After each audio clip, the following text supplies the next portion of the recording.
Good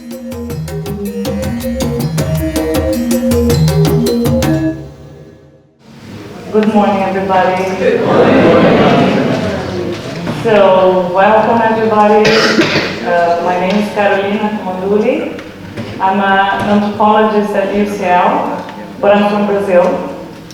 And I've been working for the last 15 years with Brazilian indigenous peoples, which is a privilege. And I have this quick mission of summarizing 500 years in 5 minutes. I want to read and contextualize why we are giving this focus today to Brazil, and then we're going to hear mainly indigenous peoples from Brazil this morning so that we can reflect together. The Atlantic forest in Brazil, which extends along the Atlantic coast from north to south of the country, has been, since the 16th century, a target of rural expansion and urbanization efforts. Today, only 7% of this once highly biodiverse and once vast forest remains. This morning, we will have the opportunity to hear from the Guarani people, who are one of the few indigenous groups that survived the slaughter of the Atlantic forest and who fought to protect its ecosystems, as their very existence depends upon them. Almost 500 years after this destructive colonization, another major forest region in Brazilian territory has come under systematic attack, the Amazon rainforest.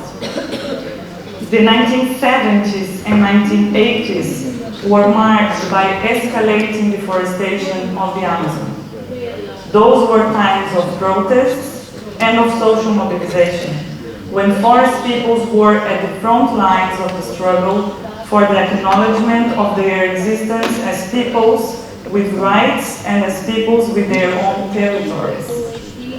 That battle gained international attention at the time, and some facts and events marked out that period. For example, the murder of forest defenders like Wilson Pinheiro and Chico Mendes, like the promulgation of a democratic constitution recognizing indigenous people's rights to their traditionally occupied lands, and which also secured environmental rights, and also the formation of the first Forest Peoples Alliance by indigenous peoples and rubber tappers and riverine communities.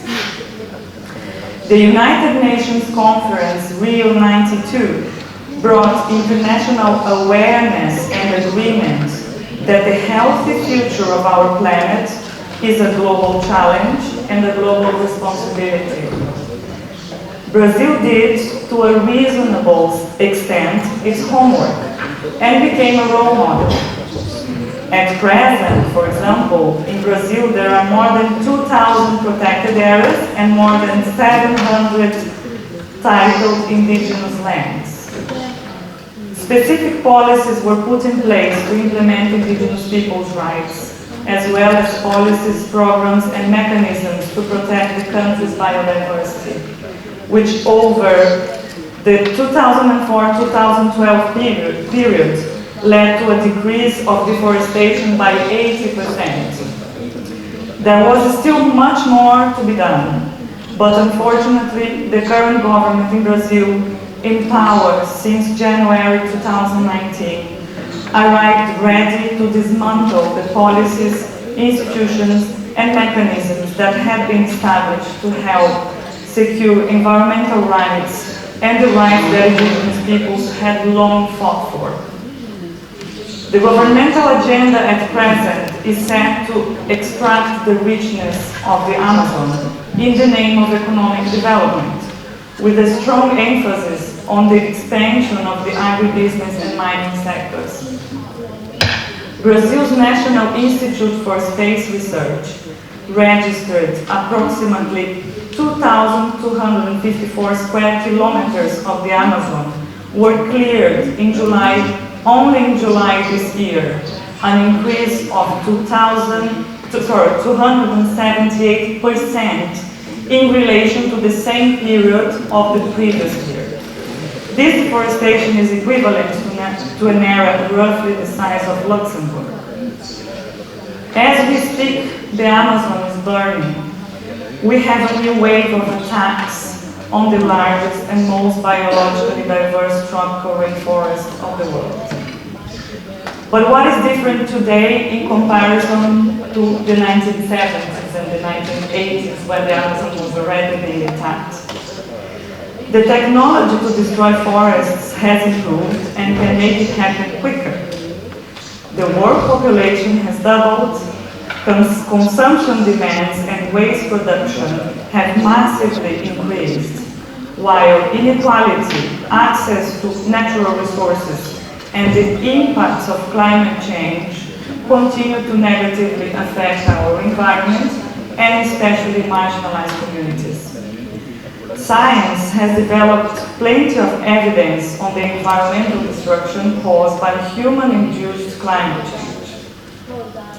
The amount of wildlife in the world's forests has plummeted by more than half in just over 40 years. We may be nearing many tipping points, both in terms of the climate system and of our ecosystems. Today, we understand far more the role of traditional and indigenous peoples in protecting the world's forests. Indigenous peoples are also more prepared, are represented by their organizations, and are better acquainted with the Western modes of being. We are all better connected through communication tools that the digital age has produced. So we have a sense of urgency, but also a sense of opportunity here. We hope that in the Flourishing Diversity series, we can listen carefully to the wisdom of our Indigenous friends and support and create alliances for a new approach in our relation to our fellow human and non-human beings. We are closer than ever, or perhaps we are just finally realizing we were never apart. We warmly welcome our Indigenous friends, guests. We are honored to have their presence here in London. We are grateful for the attendance of each person here who came to listen and to learn and to share. Enjoy the beginning of our collective journey. Thank